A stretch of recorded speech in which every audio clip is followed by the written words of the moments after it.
I'm Jonathan Fields, and this is Good Life Project. My guest today is Eve Branson. Eve Branson is a force of nature with what seems to be an insatiable desire for adventure. As a young woman, Eve disguised herself as a boy to take glider lessons. She enlisted in the Wrens to help the war effort in World War II, acted as a dancer in London's West End Theatre, and then as a flight attendant. Retiring from her airborne adventures, at least temporarily, she married the love of her life and then raised 3 stunningly accomplished kids, including Virgin founder Richard Branson. She's traveled the world, written articles, novels, children's books, and now a new memoir called Mum's the Word. Eve has also been a lifelong advocate for child welfare. She's a founder and director of the Eve Branson Foundation, which provides training and entrepreneurial skills to local communities in Morocco. So it's so wonderful to be spending some time with you today. You come from, after reading your book, it seems like a lineage of incredibly adventurous women. Well, yeah, it's been a very interesting life, put it that way. Yeah, tell me a little bit about, because it sounds like your mom and grandmother, there's been a tradition of adventure taking. Yes, yes. I think the women have been a bit crazy all down the line. Yeah. So and when did you start to sort of be inspired by this adventurous spirit? It sounds like it's been from the very beginning. Well, I don't know. I mean, I think because I'm not very literate and was terrible at school and all this sort of thing, I've had to make my way in a quite different type of way. So it was adventure was really to the fore, and anything to do with learning was put in the background. So talk to me a little bit about this, because from what I understand, you're dyslexic. Yeah. And what's so fascinating to me is that I've had so many conversations with many entrepreneurs and artists who have achieved extraordinary things who are dyslexic. And in an odd way, I wonder if there's a relationship there in some way. Yes. Well, you see, Richard's dyslexic, and I think you sort of see something very clearly. On the other hand, you have a real old muddly mind apart from that time, but you've always got this clear, I know exactly where I want to go. And that's, I suppose, being dyslexic. But apart from that, you're in a muddle. I'm always in a muddle. Right.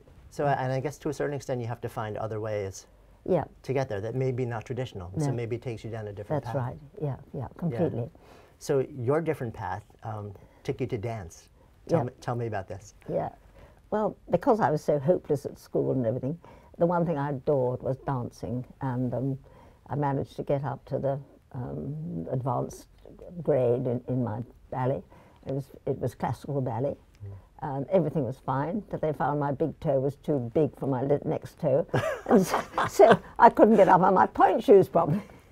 The career ender with that. So that's the end of that career. Okay, but I had got as far as advanced RAD. Yeah. So, but that wasn't the end of your dance career, though. Oh, no.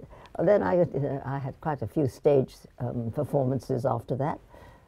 Yeah, so it helped. It did help. Right. What was it about dance that drew you? About dancing? Yeah.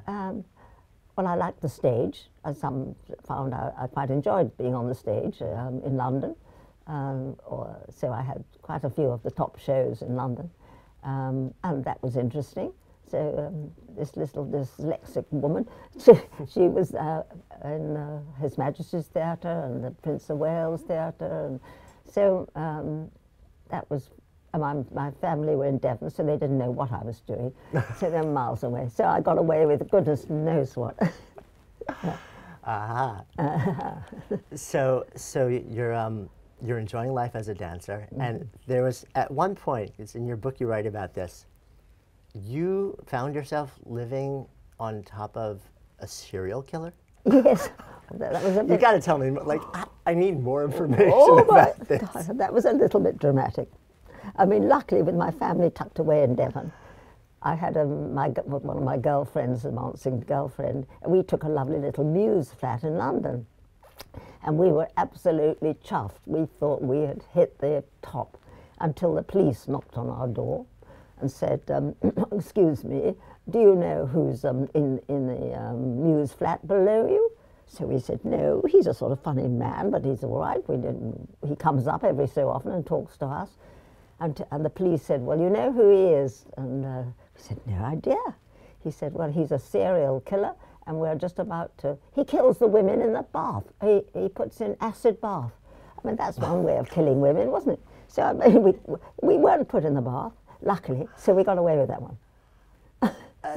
Talk about a knock on the door. A knock on the... Yes. Did that make you at all nervous about like either living where you were or? No, never gave it a moment's thought. I mean, just because we got a murderer below us, I mean, they hadn't murdered us, so we got away with it. Right, it's kind of like in New York City on any given day, you never know who's around you. From there, it seems like you have this spirit that starts, you know, as a kid saying, okay, the traditional path, schooling is just not working for me, but there's something indomitable in that you seem never to focus on what you can't do. And that showed up in, you know, so you embraced dance, and then you became, you eventually joined the Wrens to, during the Second World War, I guess. Yeah. Tell me a little bit about this. That was, well, I couldn't think, I was too young to join up. So I thought, well, how can I do something to help? So I joined the gliding, so I thought I'd become a gliding instructress. So I dressed up as a man and went to the gliding school, and I said, can I please learn how to glide so I can help teach the little boys? Because you couldn't be a woman to... You had to be a man. Okay. So there I was, dressed up as a man, you know, got my little cap on, and they said, well, yes, all right. They winked, I think they saw through me.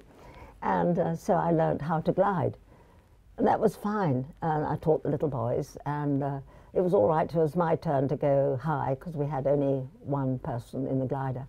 And I took off, went higher and higher. And when I got really high, I had to release, and being me, released when my nose was up in the air. And of course, I got in a spin and came down like this, and I could sort of see these chaps down below thinking, oh my God, now she's going to be caught now. She's going to crash. And luckily, I pulled the trigger just in the right moment, so all was well there. Got away with that one. So did you have a desire to go up in a glider again after that? No, I think I'd changed my tune. They now realized I was a woman and not a man. Right. And from there, you also, it seems like though that you had a fascination with being in the air. I did.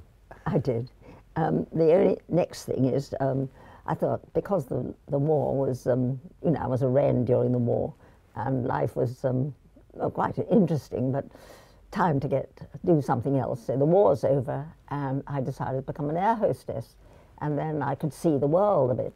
So I marched found somebody who'd let me in to tell me when I could join up, and marched in and said I could speak languages, and I was a nurse, and terrible, I mean, all lies.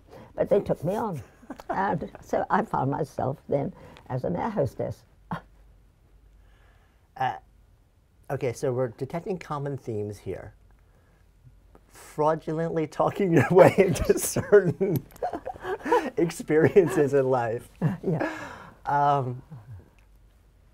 What is it that's in you that just says, this is what I want to do. I'm going to do it. I don't care what the rules are. Well, I suppose if you're not very intelligent, you have to sort of get away with it somehow. Now, I don't believe, there's not a fiber of my being that believes the first part of that sentence. There's clearly a large amount of brilliance in you. Well, I don't know what to put it down to. I mean, it was always, I had this rather naughty streak within me, which I think got away with quite a lot. So I think, I don't know, but I did get away with it. So you spent some time on planes, and then with some bumpy flights too, from the passages that I've read of yours. Yeah. Then you fall in love. Well, then it was pretty dicey being an air hostess then. It took us over a week to get from England to South America. And I was having the time of my life, of course. We spent a lot of time on the ground, and over the Andes I went and came back. And then I'd met my husband by then, who was rather dishy cavalry officer, who'd also just got demobbed. And he said, well, now look, I'm afraid you've got to stop being all this danger. I better marry you, then you'll stop it, won't you? So I thought, well, okay, I better do that. Yeah. So, but that was the end of the air adventure, but it also seemed to be the beginning of an entrepreneurial adventure for you. What did I do? Well, I mean, obviously there was, that was the start of your being a wife and then a mother. yeah. And I want to explore that too. Yeah. But it seemed like you were also, even then, like you were always building something on the side. Well, I had to, because my dishy husband, I'm afraid, was of course fought the war and had no experience, no qualifications. He was supposed to be a lawyer, but he hadn't got his finals. And we, of course, start Richard on the first night of our honeymoon. Now, I wouldn't advise anybody. And so then there was no money. So I had to struggle, because he had to learn to be a barrister. And it was up to me now to have a baby and to have no money and to find a house. And so it was quite a sort of struggle. Right. But you started your own business on the side. I had to. I mean, I had to. I didn't know how to. I was unqualified about anything. So I thought, well, if I cut up a pillow and turn it into 3 cushions, that might make money. I'll make 2 cushions profit. So I started doing that. And of course, we had feathers everywhere. And anyhow, so that didn't last that long, but it worked. Right. And as you said, you started a family at the same time that you started as a wife. Yeah. So Richard was born within a year? Or? Well, yes, yeah, he was. So then we had Richard, the baby. Right. And it wasn't long. So then I thought, well, I better go on making things and selling things. I couldn't do anything else, and I didn't even know how to do that, but I got away with being a bit naughty again. And then, of course, I had another child, and that was just one over the odds. Lindy. Yeah. Right, and then a third. And then, of course, I did wait a little while before the third. Right, and it seems like also that your adventurous spirit has been passed down to your children. Well, I think Richard's picked it up all right. So I've gone through hell following him now. Yeah, I mean, and talk to me a little bit more. I'm curious how, because on the one hand, and I'll share a story with you. When I was younger, I liked to rock climb, yeah. and I would travel around the world and climb. And I was in heaven, and I was very adventurous and a risk taker. And my mother would be at home, just waiting for me to call when I got down at the end of the day. And she loved the fact that I was very independent and I loved to do these things, but at the same time, it was very hard for her. And so and I'm a parent now also. Yeah. And I want to instill that same sense in my daughter, but now I get it. Yeah. Well, the only difference is that unlike your mother, I had to be with he wanted me actually to be with him and my husband. Wherever he went, all these dangerous things, we always were there. He seemed to need, because his wife didn't want to do it, and why should she? But I wanted to, and so by doing it, every minute I would write to take my mind off when he was really dangerous, because he has gone through quite a few very dangerous things. Yeah. So then writing for you became everything. Yeah. It was. I never thought I'd publish or anything, but thanks to Holly coming into my life, Holly Pepe, that was the first time that I thought, well, she said, "Come on, you've got to publish this." Yeah, but so that's the first time you published. But it seems like you've been writing and keeping journals for always. Yeah. Always. Yep. Yeah. What is it about just the process of journaling that's meaningful to you? What is it? I think if you're an artist, you want to paint. If you're a musician, you want to use your instrument. And as a writer, you just have to write. I mean, it's just something that that's about all I can do now. And, Yeah. and I love it. I love it. But I couldn't paint and I couldn't play the piano. But I think I sort of can write. Yeah, no, because it was incredible reading your book. Just the detail of the stories, and it was just to have that. I've often thought I should start a journal myself, because I'm a writer, but I don't journal. And most writers that I know do journal. And I've thought that to be able to even just have that to look back on, you know, to just turn open a page from, you know, when, and remember, I think would probably be pretty meaningful. Yeah. It's your, I mean, you're not dying with nothing, you're dying with your story behind you. But you don't do it for that reason. You just do it because you have to write, and I've been lucky enough to lead a very interesting life because of Richard, really. So you lead an interesting life partly because of Richard, partly because Richard is who he is because of you. 50-50. Right. You share a story in the book about, I guess it's, and maybe you can give me more background on this, wanting to, about the idea that children should be bold. And bold and not shy. Bold, yeah, absolutely. And how you share this experience. Well, yeah, when they were little, my husband and I would not allow them to be shy. We said, look, if you're shy, you're just thinking of yourself. So we had to make them say the only way not to be shy is to put the other person at their ease. Do anything you like. Give them a lolly if necessary, and do anything. But forget yourself. You're selfish if you're shy. So it worked. And so Richard is completely unshy now. Yeah, which is so interesting because, I mean, I've always thought that there's, you know, either a level of introverted or extroverted. It's just you are that way or you aren't. Yeah.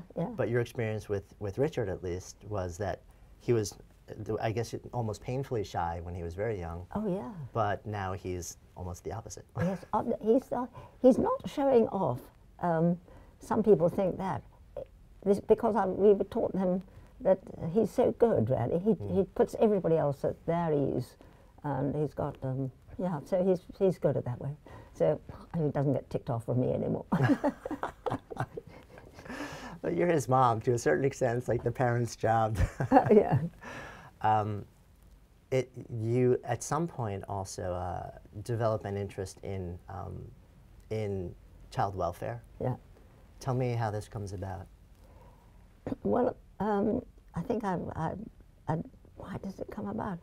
I had these various voluntary jobs, and one of them was looking after children, or poor children.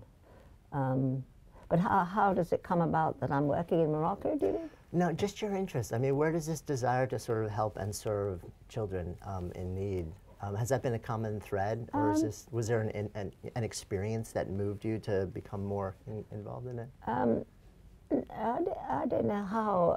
I was a JP, a Justice of the Peace, and of course I had to deal with a lot of youngsters that were coming up before me who had got into trouble with the police. And I said, one thing I really did learn, that anything from 14 to 20, don't be too strict with them, because they're going to get over their naughtiness by the time they're 20. And so I learned a lot by being a JP, really. Right. And that, I guess, was another way for you to serve youth in a different way. Yeah, that's right, yeah. When do you become involved in Morocco? Well, Morocco was a bit of a mistake again. Now, it's a very jagged line. I know. It was, Richard was going around the world in his balloon. Now, these balloons were vast, much taller than the Tower of London. I mean, they were huge. So they used Morocco because early in the morning it was utterly still. And a balloon fully blown up had to be utterly still. So Morocco was that way inclined early in the morning. So Richard was all dolled up, ready to go around the world in his balloon. And while he was getting dolled up, I was taken up into the hills of Morocco and shown the most beautiful Casbah. And I thought, hey, it was for sale. So I thought I must go and tell Richard. But meanwhile, of course, he was going around the world, so he didn't no more wanted to know about buying a Casbah. But when I got down from the hills, the balloon was no more there. And what had happened? A jet had landed, and as it swiveled around to show the passengers this huge balloon, the wind had got under the balloon, and the balloon had gone. So by the time Richard got back, having changed, there was no balloon. Now everybody was so sad but me, because I thought, now I can sell him my Casbah. And so that's how it happened. So that was the beginning of it. That was the beginning of a long story. And in your mind, what did you want to create there? Well, this is so exciting, because I then got him at the breakfast table. That's the only hope. And he was reading his paper, and I said, Richard, I found this Casbah, you've got to buy it. And shoving it under his newspaper. And he said, oh, Mum. So he closed his newspaper, and he said, I tell you what, I will, on one condition, that you look after all the villages around. And I thought, well, the village over the river, that'll be a good one to start.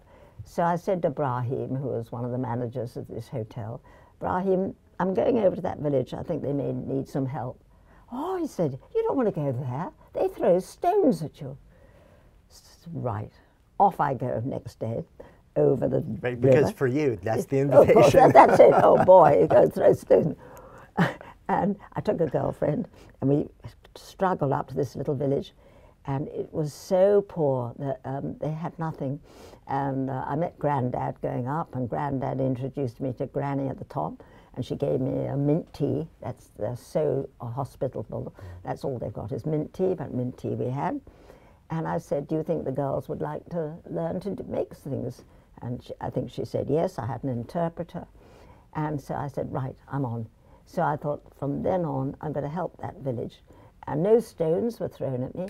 So I went back, and from now on, I've got all these villages up there, and I'm trying to help make things for them, or teach them to make things, so they don't have to beg, or they can make their own money. So it's been very exciting, very exciting. Yeah, so it's like you're teaching them the art of entrepreneurship, essentially. Well, what I didn't want is all the Americans are so generous. I didn't want them begging, or like they wanted to make their own money, so because they're proud people, yeah. And I wanted to help their pride.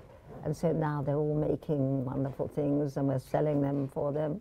And the villages, the poor villages, are really getting on their feet and no longer so poor. So it's very exciting. That must feel wonderful. It's very exciting, yes, yes. Does that, and especially because that wasn't really the original intention. No, it wasn't. No, it certainly wasn't. But I've kept to my word with Richard, and he's got the most beautiful Casbah up there, so he's happy. I think the last thing that was rather exciting, when I was a little girl, my father taught me to save some money. So he'd give me 6p, and I had to put 3p on one side, and 3p to give away, and a 3p to save. And when I was out there a few weeks ago, I went to the local bank, and I said, look, have you got a book that my girls can have so they save their money? And he said, yes. So I went up and I said, I've got a savings book for you girls. And they first of all said, oh, no, we obviously they put their money under them, or right. give it to Granny or something. And I've just heard that one girl's got a bank book, and she's starting to save, and the others are going to cash on. So they have very little. They only have sort of 20 dirhams or something, but it's a start. Yeah. Is there education in that part of where they live? No, they leave school at 13. Wow. So so they can't write, or they can't, or they certainly can't speak English or anything like that. Right. Is there even an opportunity to do that, or are they pretty much? Yeah, I've got teachers. I've got a teacher. He goes and teaching them to English. Yeah. Right. Because it seems like, I guess, I guess there are different vulnerabilities. One is poverty, and then education, you know, and there's money as a problem, and just the education to be able to understand or to create the skill set or the knowledge to do different things. It's amazing. The intelligence is there. The fact that I'm out-educated as such. For instance, we've sent up somebody to teach them to make their own clothes, and they have to use a ruler, and they have to work out. So he has to show them on the ruler the measurements, and they're now starting to make their own clothes, and they're of course thrilled with that. Yeah. And so they've got the intelligence, just a matter of teaching. Right. Yeah, and access to people who will come in and help. Yeah. And provide the instruction. Yeah, we've got a lot of teachers. Casbah also, when I think about other things that you've been a part of breathing life into, there's two other words that rock the Casbah. Yes. So you've also created a foundation, Yeah. The Eve Branson Foundation, and one of the big things that you do is this giant fundraising thing. But tell me more about just what the foundation is about. Why does it exist? What are you trying to accomplish? Well, we've got more than one village. We've got now, every time I find a village that has nothing, it's got to be completely, they have no help at all, no electricity, no water, no gas. So according to how much money I can be given or make, I take on yet another village. But very often we then have to dig a well. We have to put electricity in for them. So it all takes money, so I have to do funny things to make money. And my next funny thing, do you want to hear what my next funny thing is? Of course. I suddenly said to Richard, I'm going to run a polo. I'm going to make money out of polo. So he said, oh, you can't do that. You can't possibly do that. Anyhow, so I set to, and last year... Which, again, when you can't means you just can't. Watch me. Definitely. So then last year, I got a team, just only other two people and myself, and we got in touch with all the polo people, and we put on a polo match. We didn't make a lot of money, but we didn't lose money. That was last year.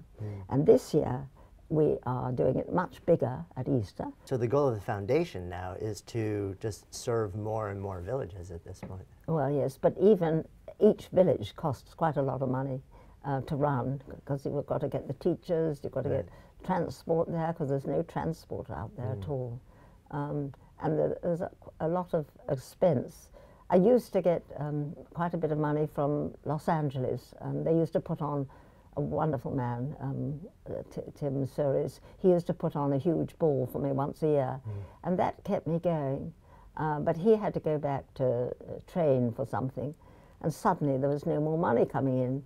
And so this is why I couldn't think how to make any money. And so stupidly, I decided to make it through polo. So, and that's my hope. So I'm really hoping to make some money at Easter with this polo match. Yeah. What's the, do you have in your mind sort of the ultimate goal of this, or is it just to every day be able to serve more people? Well, you get very fond of these girls, and they're wonderful, wonderful people. I mean, the welcome I get when I go out there is worth every minute of all the work and the worry you've got. And they're unaware of the fact that it takes a lot of money to get them sitting around that table and learning. But if they start saving, I don't mind, and they are now. So this was, to me, the most exciting thing, because they're very shy. For instance, there's one girl with a squint, and it's really, doesn't look very attractive with a squint. And I managed to find a doctor who said, now look, if you get her to come to me, I'll cure her squint. And she's too shy, she won't do it. She just won't do it. You see, you're up against that type of thing, because they've never left the village, and they've never done it. You know, they are completely virgins. Do any of them dream of leaving, or is this just the world that they like and know? Well, at the moment, what we are doing is, if they learn, because we teach them English, they have once a week. Okay. If they show signs of really learning their English, we try them out at the Casbah to learn to make the beds or do some very simple job there. And if they prove good, we're good at that and good at, and then we take them on. We're going to start employing them. But this is all early days, but these will be wonderful. You, we've talked a little bit about, a lot about you and a little bit about Richard. You have two other kids who are, have their own talents. Yeah, yeah. One of them an artist. Yeah. Tell me a little bit about. Well, my eldest is Lindy, and she's a talented artist. She now is sculpting heads and whatever she can do, pottery, she can do anything to do with art. She's really, really good at. But the next one, which is about 6 years younger, Vanessa, she's an entrepreneur. I mean, she also now runs her own hotel in Marrakesh and runs a huge art festival every year, which the King's helping her over that now. So it's quite exciting what they're doing. So, so clearly they take after you. No, I don't know about it. Well, because your husband was a barrister with a very long. Yes, he was, and you were the adventurer, entrepreneur. Well, There's a spirit that was handed down. He kept us down to earth. Right. I mean, it's so interesting to see that. One of Richard's newest or latest quests is space. Yeah. And of course, he named the first ship. Yes. He rang me up and he said, "Mom," and I thought, "Oh God, what's coming now?" He said, "Do you mind if I call the mothership Eve?" So I said, "No, I suppose not. I'm okay, as long as I can go up in her." And so I hope I'm going to go up in my spaceship. Yeah. Which would be pretty incredible. Is there any more news or information on that? Well, it's going to be, I think, at the end of this year now. So it's coming on. That would be incredible. So I take up my astronauts and off we go. As long as I press the knob at the right time and not get into a spin. Right. Well, just forget about the glider incident from. I think I best do that yet. It's been so enjoyable speaking to you. So the name of this project is called the Good Life Project. So if I offer that phrase up to you, to live a good life, what does that feel like? What does it mean to you to live a good life? What is that for you? Well, my life's pretty good as it is, you know. I mean, as long as you keep fit and healthy, I think it's a wonderful life. I mean, I can't fault it. But it's all a matter of health, really, and friends, and and being constructive. You must be constructive every minute of the day and night, even if it's sewing or knitting or embroidery or learning a language. As long as you've got something constructive to do, then you're happy, really happy. Beautiful. So that's my good life. I love it. Yeah. Thank you so much. I really enjoyed the conversation. Okay, lovely.